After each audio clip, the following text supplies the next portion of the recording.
Bismillahirrahmanirrahim. Assalamualaikum warahmatullahi wabarakatuh. Puji syukur kehadiran Allah Subhanahu wa taala, salawat dan salam ke Rasulullah sallallahu alaihi wasallam. Semoga kita mendapatkan syafaatnya di hari yaumil kiamah kelak. Pada pertemuan kali ini topik pembahasan kita adalah saling menasihati dalam Islam. Semoga tayangan ini dapat memberikan inspirasi bagi kita semua sehingga kita menjadi hamba Allah yang lebih baik.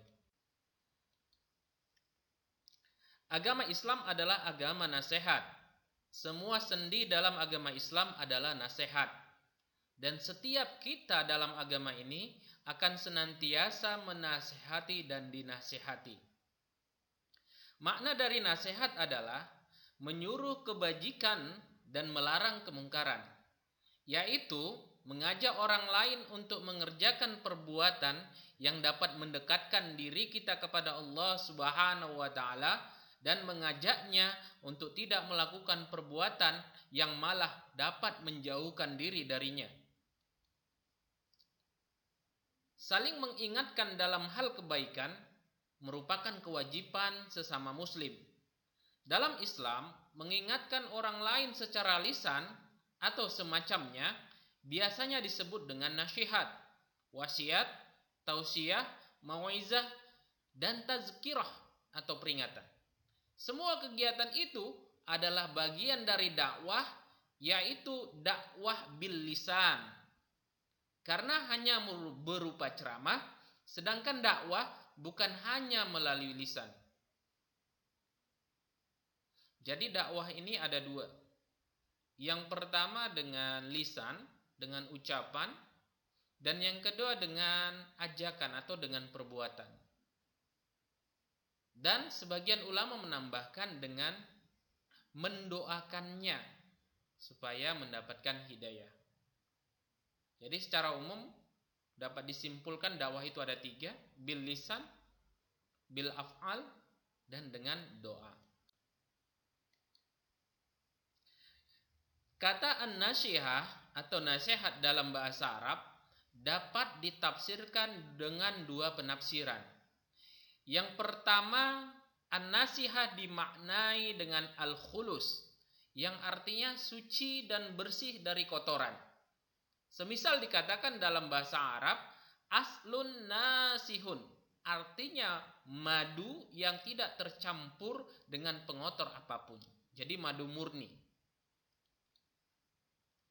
Sedangkan yang kedua, kata an-nasihah dimaknai dengan al-iltiyamu syai'aini, dua hal yang saling merapat dan bersatu sehingga tidak berjauhan di antara keduanya. Artinya, kita membuat hubungan yang sesuai antara dua hal sehingga kedua hal tersebut merapat dan tidak ada celah di antara keduanya.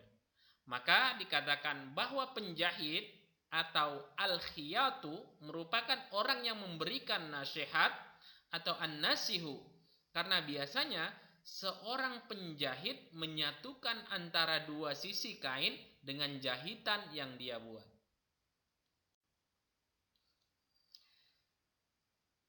Dalil memberi nasihat dalam Al-Quran disebutkan dalam surah Al-Luqman ayat 13 dan 14. Bismillahirrahmanirrahim. Wa idh qala Luqmanu li ibnihi wa huwa ya'izuhu ya bunayya la tusyrik billahi inna syirka la zulmun azim. Wa wassaynal insana biwalidayhi hamalathu ummuhu wahna ala wahnin wa fisaluhu fi 'amaini anishkur li wa liwalidayka ilayyal masir.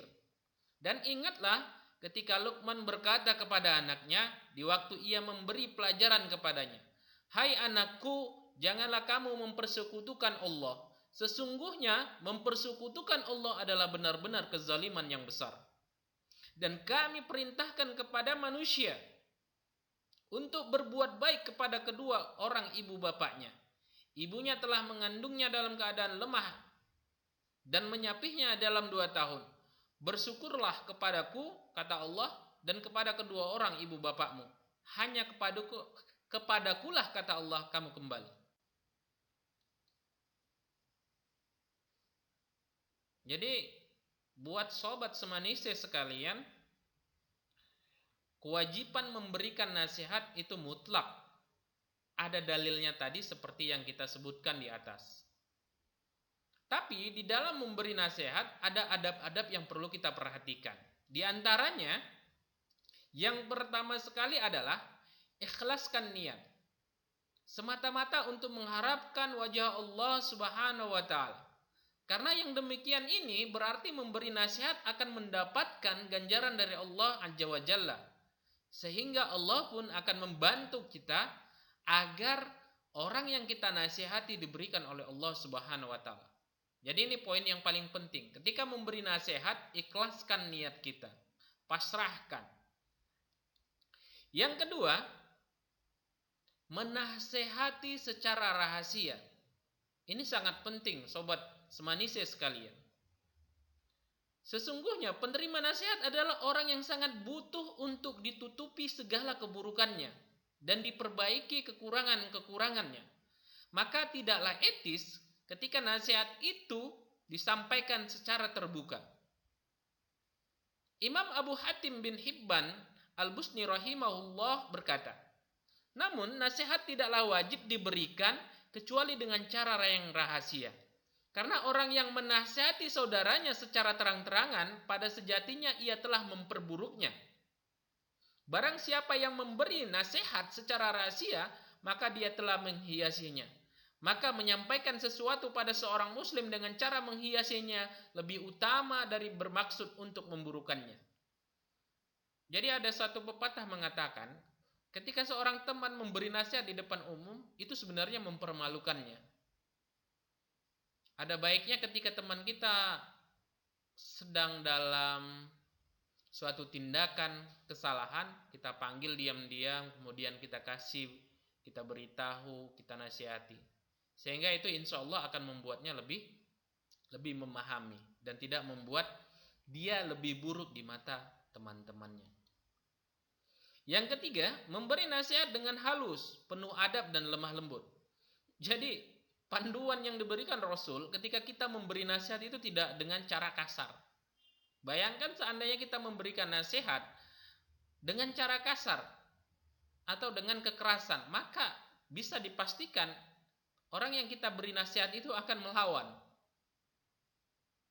Contohnya, ketika ada orang melakukan kesalahan, langsung kita pukul. Itu salah. Pasti dia membalas. Karena ada unsur pembelaan diri. Hal ini dikarenakan memberi nasihat ibaratnya seperti membukakan pintu. Sedangkan sebuah pintu tidak akan bisa dibuka kecuali dengan kunci yang pas dan tepat. Maka pintu itu adalah hati. Dan kuncinya adalah nasihat yang disampaikan dengan lemah lembut, santun dan halus. Sesuai dengan sabda Rasulullah SAW, sesungguhnya kelemah lembutan tidaklah berada dalam sesuatu kecuali menghiasinya. Dan tidaklah terpisah dari sesuatu kecuali ia diperburuk. Hadis riwayat Muslim. Selanjutnya, yang keempat adalah tidak memaksa. Orang yang menasihati tidaklah berhak sama sekali untuk menerima nasihatnya. Karena memberi nasihat adalah seseorang yang akan membimbing menuju kepada kebaikan. Sehingga hak pemberi nasihat hanyalah menyampaikan dan memberi arahan saja. Jadi tidak ada kewajiban bagi kita untuk memaksa seseorang tersebut untuk mengikuti apa yang menjadi kehendak, apa yang menjadi nasihat kita. Jadi kita disuruh Allah hanya untuk mengajak. Ini seperti yang dicontohkan oleh Rasul. Seandainya Allah memerintahkan Rasul ketika mengajak kafir Quraisy untuk memeluk Islam, maka Rasul akan menggunakan cara kekerasan. Kalau seandainya memberikan nasihat itu dengan cara kekerasan, itu perintah Allah. Tapi Allah menyuruh Rasul untuk mengajaknya dengan kelemah lembutan. Maka banyak di antara kafir-kafir Quraisy yang mendapatkan hidayah akhirnya memeluk Islam dengan kelembutan. Ingatkah kita satu kisah ketika Rasulullah SAW memberikan nasihat dengan perbuatannya kepada seorang pengemis Yahudi yang buta, yang setiap hari selalu menyumpahi Rasul. maka Allah balas melalui kebaikan melalui Rasulullah SAW, sehingga pengemis buta Yahudi tersebut masuk Islam karena kelemah lembutan Rasulullah SAW. Selanjutnya yang kelima, memilih waktu yang tepat untuk memberi nasihat. Ibnu Mas'ud radhiyallahu anhu berkata, hati itu memiliki rasa suka dan keterbukaan. Hati juga memiliki kemalasan dan penolakan. Maka raihlah ketika ia suka dan menerima, dan tinggalkanlah ia ketika ia malas dan menolak. Jadi hati kita itu kan ada suasananya. Ketika suasananya lagi nggak enak, apapun masukan yang diberikan kepada kita, kita akan menolak. Namun ketika suasana hati kita tenang, senang, maka insya Allah apa yang menjadi masukan itu akan kita terima dengan bahagia. Demikian juga ketika kita memberi nasihat kepada teman, kita lihat situasi dan kondisinya. Jangan ketika lagi dia sibuk kita memberi nasihat, maka secara otomatis akan tertolak. Sobat muslim, sobat semanise yang dirahmati oleh Allah, hikmah dan manfaat nasihat itu sangat banyak. Di antaranya, yang pertama merupakan kontrol sosial pada saat kita terlena atau kita tidak mampu melakukan introspeksi atau muhasabah. Pada satu sisi kita kadang kebablasan kontrol sosialnya, kita lupa, maka diperlukan yang namanya nasihat dari orang lain untuk mengingatkan kita.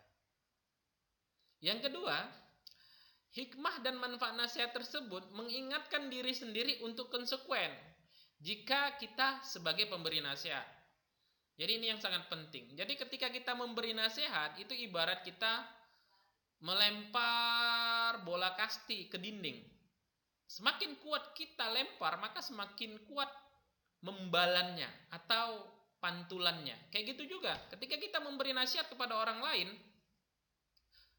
itu secara tidak langsung akan memantul kepada diri kita. Oh iya, kita sudah menasihati orang, kenapa kita juga tidak berubah menjadi lebih baik?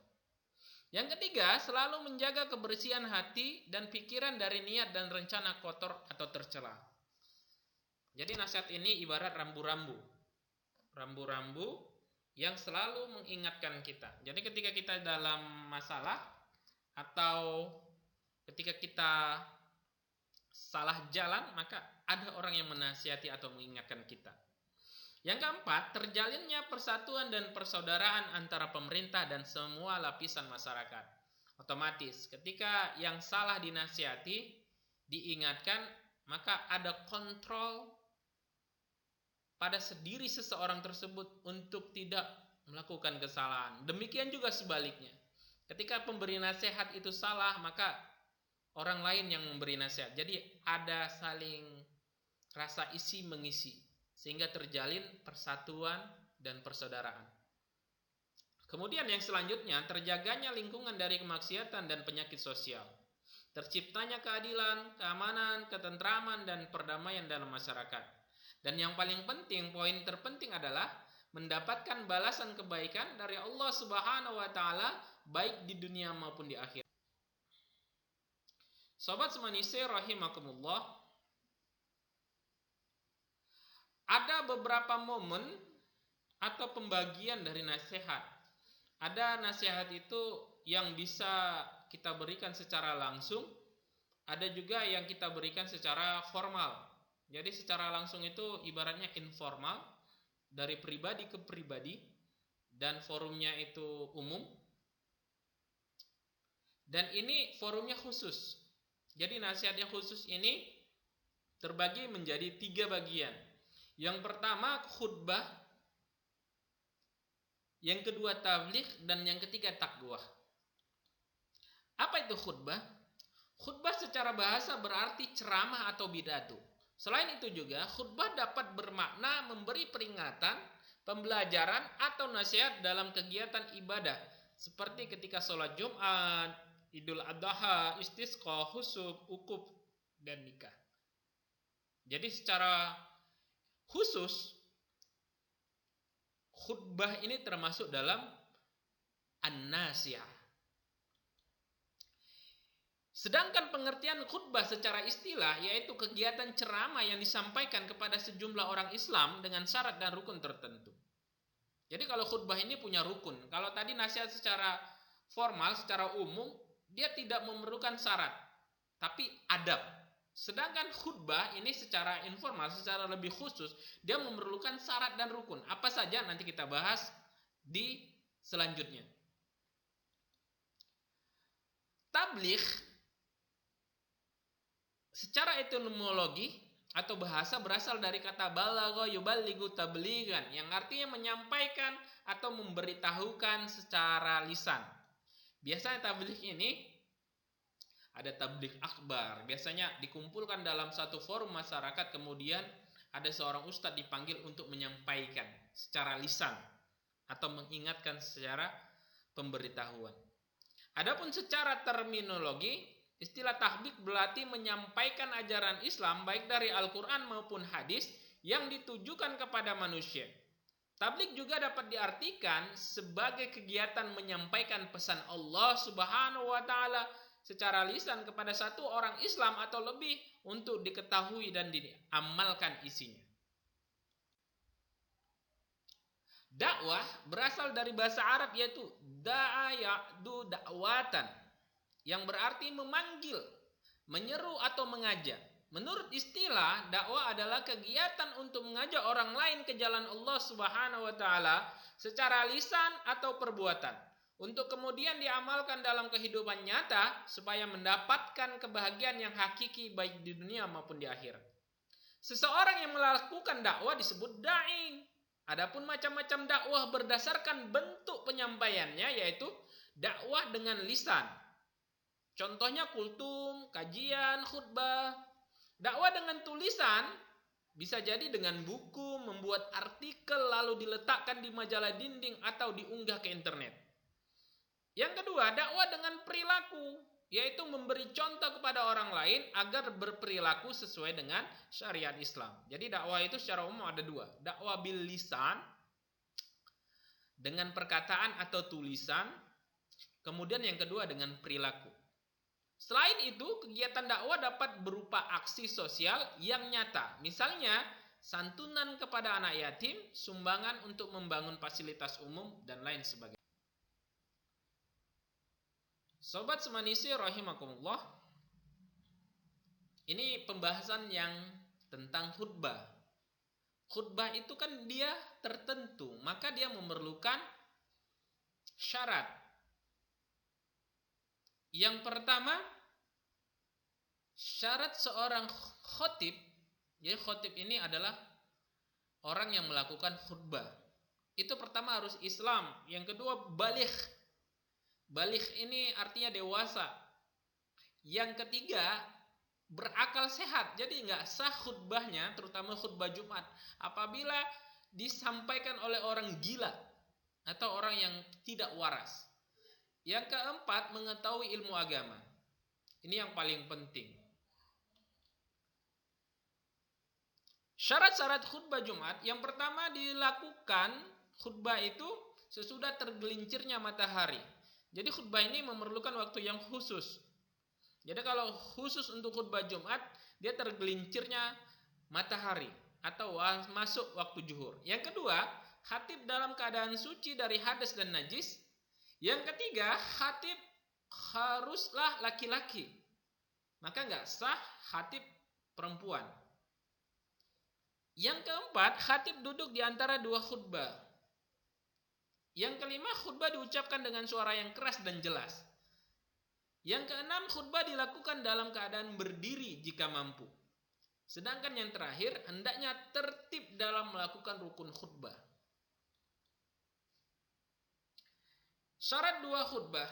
Jadi di sholat Jumat itu atau di sholat Aidil Fitri dan Aidil Adha ada dua khutbah. Ini syaratnya.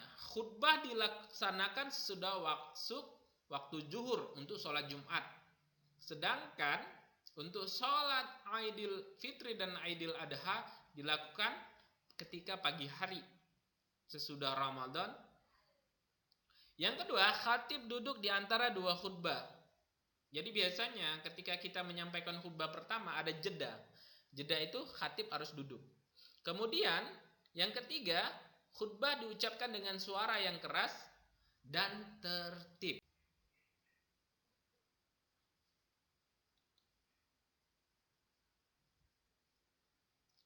Rukun khutbah, membaca hamdalah, membaca syahadat, membaca selawat atas Nabi Muhammad SAW, berwasiat takwa, membaca ayat Al-Quran pada salah satu dua khutbah, berdoa pada khutbah yang kedua. Sunnah-sunnah khutbah, memberikan salam sebelum azan dikumandangkan, khutbah diucapkan dengan kalimat yang jelas, fasih, mudah dipahami dan disampaikan dengan penuh semangat. Khatib menyampaikan khutbah hendaknya memperpendek dan jangan terlalu panjang. Sebaliknya, sholat Jumatnya yang diperpanjang. Kalau zaman sekarang kan terbalik. Khatibnya yang terlalu panjang, sholatnya terlalu pendek. Maka kebanyakan menjadi mudarat, sehingga para jamaahnya kebanyakan tidur siang. Yang keempat, khatib menghadap ke jemaah ketika berkhutbah. Yang kelima, menertibkan rukun-rukun khutbah. Yang keenam, khutbah dilakukan di atas mimbar atau tempat yang lebih tinggi. Syarat mubaligh. Islam baligh, berakal dan mendalami ajaran agama Islam. Jadi sebagai mubaligh ketika menyampaikan tabligh harus Islam, harus dewasa, harus sehat, harus paham ajaran agama. Jadi nggak sembarangan orang menjadi mubaligh. Ketentuan dakwah adalah ini bagi yang mau menjadi dai. Dia harus mengerti. Yang pertama, syaratnya adalah Islam, baligh, berakal, dan paham agama. Jadi ketiga komponen baik khutbah, mubaligh atau dakwah itu komponennya sama. Orangnya harus benar-benar paham tentang ajaran agama. Jadi nggak sembarang orang bisa menjadi dai, mubaligh atau khatib. Ini yang paling penting. Etika dalam berdakwah. Dakwah dilaksanakan dengan hikmah. Diucapkan dengan jelas, tegas, dan sikap yang bijaksana. Dakwah dilaksanakan dengan mauzatul hasanah atau nasihat yang baik, yaitu cara persuasif tanpa kekerasan dan edukatif, pengajaran. Jadi kalau kita berdakwah itu nggak perlu keras, nggak perlu memaksa.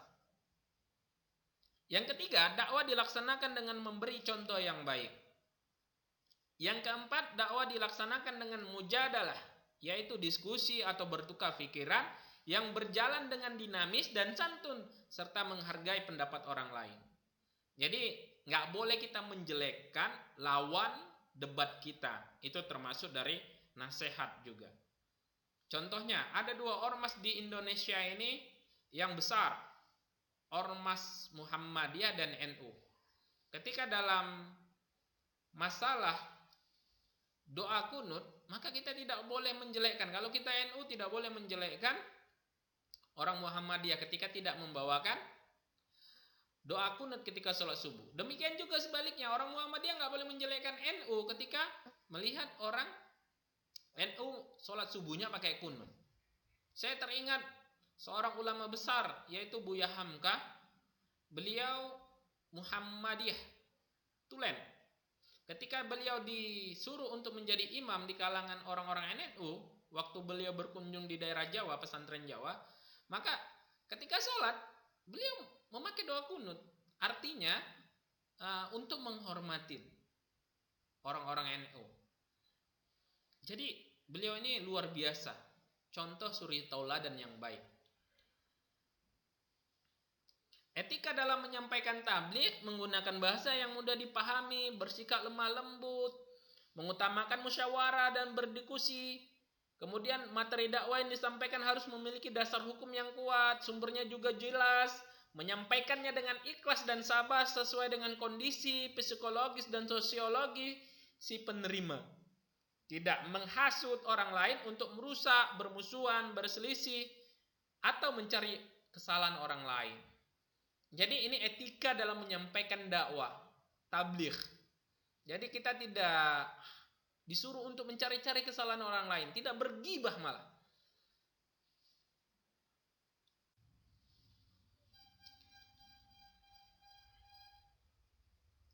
Kewajiban bagi setiap muslim yang sudah dewasa, baligh, kemudian memahami isi dari agama. Jadi kalau kita melihat orang melakukan kesalahan, maka salah besar kalau kita biarkan. Berdakwah terbagi menjadi beberapa bagian. Yang pertama itu tingkatannya adalah berdakwah dengan hikmah. Apa itu? Berdakwah melalui Al-Quran dan Sunnah. Yang kedua, ucapannya itu ringkas dan mengandung banyak makna. Yang ketiga, manfaat serta rahasia setiap hari. Maksudnya itu orang itu kayak penasaran gitu dengan apa yang disampaikan. Jadi ini tipe-tipe berdakwah yang harus dimiliki oleh seorang dai. Ada dai itu kan yang membosankan ketika menyampaikan alur ceramahnya. Maka diusahakan supaya audiens atau masyarakat itu nggak bosan ketika dikasih nasihat, dikasih ceramah, maka usahakan ada sesuatu yang ditunggu-tunggu. Kalau sekarang itu contohnya Ustadz Abdul Somad, itu kan penyampaiannya luar biasa. Sehingga ceramah itu sangat-sangat ditunggu.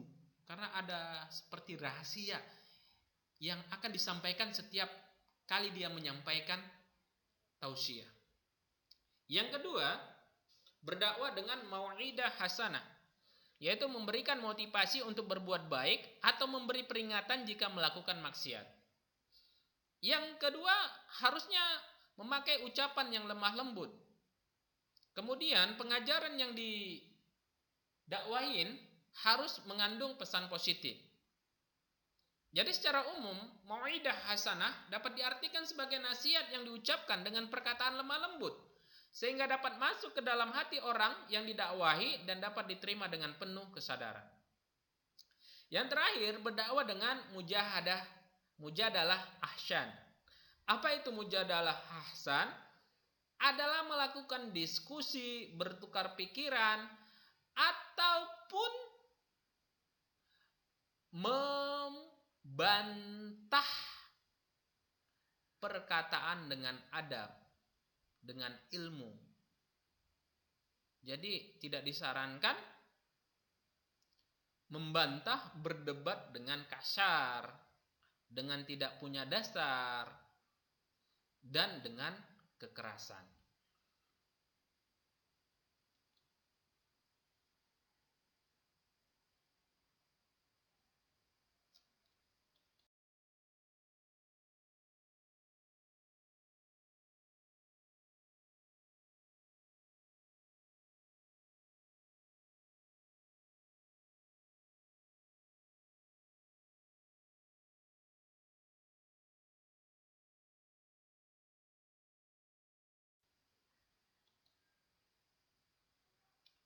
Menerapkan perilaku mulia sehubungan dengan khutbah, tabligh dan dakwah sebagai umat Islam yang baik, kita tentu harus merealisasikan nilai-nilai khutbah, tabligh dan dakwah di mana saja kita berada.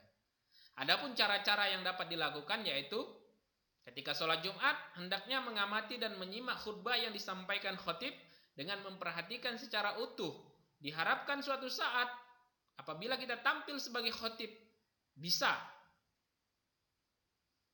Yang kedua, ketika kita melihat keadaan sekitar termasuk maksiat seperti adanya pencurian, tawuran, mencontek dan sebagainya, kita harus mencegahnya dengan memberi alasan yang logis, baik atas dasar agama maupun sosial. Cara mencegahnya dapat kita lakukan dengan perbuatan, jika tidak mampu dengan lisan, dan jika tidak mampu juga maka dengan hati atau berdoa.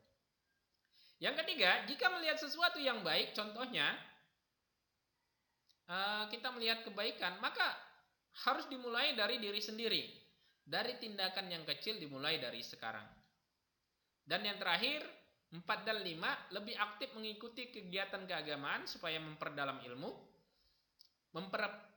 memprakarsai kegiatan di lingkungan sekolah, remaja masjid, karang taruna, dakwah kampus, dan sebagainya.